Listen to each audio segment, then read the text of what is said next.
The year was 1928. 10 years had passed since the guns of World War I finally fell silent. Across you! But the scars of war were still visible.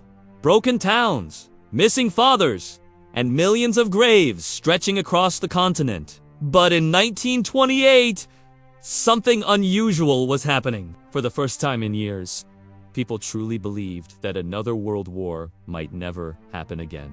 Cities that once echoed with artillery now buzzed with music, cars, and new inventions. Paris cafes were full of writers and artists. Berlin streets glowed with electric lights and dancing halls. London newspapers spoke of progress, peace, and prosperity. The world was trying to move forward, but behind this hopeful moment stood a document that many believed would change history forever. It was called the Kellogg Pact. In August of 1928, diplomats from around the world gathered in Paris. Representatives from major powers, the United States, France, Germany, Britain, Japan, and many others, sat together in a grand hall filled with chandeliers and cameras. The idea behind the pact was astonishing. For the first time in human history, nations were preparing to officially outlaw war. The agreement was simple yet powerful. Countries signing the pact promised they would never again use war to solve international disputes. Instead, they would settle conflicts peacefully. When the document was signed on August 27, 1928, applause filled the room.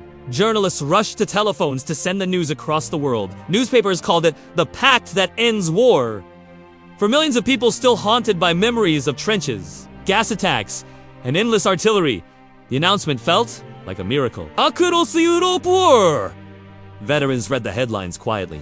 Many had seen things that could never be forgotten. The mud of the Somme, the horror of Verdun, the endless lines of wounded soldiers. If this treaty truly prevented another war, their suffering would not have been meaningless. Ordinary citizens felt the same hope. In Germany, families struggling through the difficult years after the war finally felt a sense of normal life returning. The economy was slowly stabilizing. Factories were working again. Young people were filling theaters and dance halls. In France, where much of the war had been fought, villages were rebuilding. Fields once filled with craters were growing crops again. The world wanted peace. And for a brief moment, it seemed possible. More than 60 nations eventually signed the Kellogg Pact. Leaders gave speeches about a new era of diplomacy. Some even claimed humanity had entered a permanent age of peace. But history is rarely so simple. While politicians celebrated peace treaties, deeper problems quietly continued to grow. Many countries were still burdened with massive war debts. Governments owed billions of dollars to foreign banks. Economic systems were fragile, relying on loans and international trade. In Germany, although life seemed stable in 1928, many citizens still felt humiliated by the harsh conditions imposed after the war. Nationalist voices whispered that Germany had been unfairly treated. Most people ignored these warnings. After all, the world had just signed a treaty banning war. Surely that meant the future would be different. Meanwhile, new technologies were transforming society.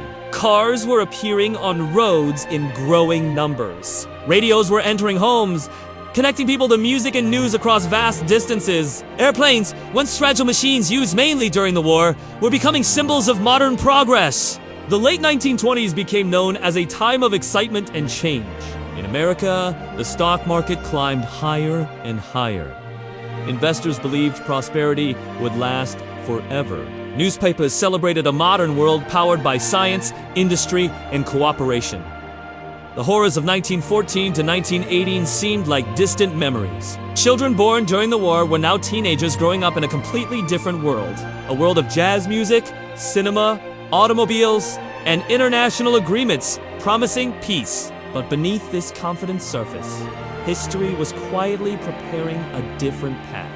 The global economy was far more unstable than many realized. Nations were connected through fragile financial systems. If one major economy collapsed, the effects could spread rapidly across continents. Few people worried about this in 1928. Instead, people celebrated what they believed was the end of war itself. The Kellogg Pact became a powerful symbol of that belief. It was displayed in newspapers, taught in schools, and praised by political leaders. Peace organizations celebrated it as one of humanity's greatest achievements. And for a short time, it truly felt like the world had learned its lesson. But history would later reveal a painful truth. A treaty could declare war illegal.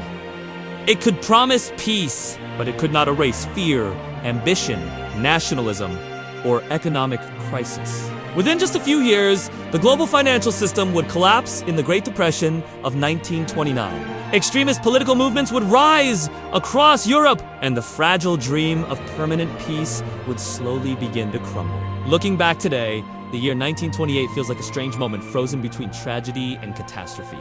The world stood at a crossroads, hopeful, confident, and convinced that the past would never repeat itself. People believed diplomacy had defeated war. They believed reason had replaced conflict. And they believed the future would be peaceful.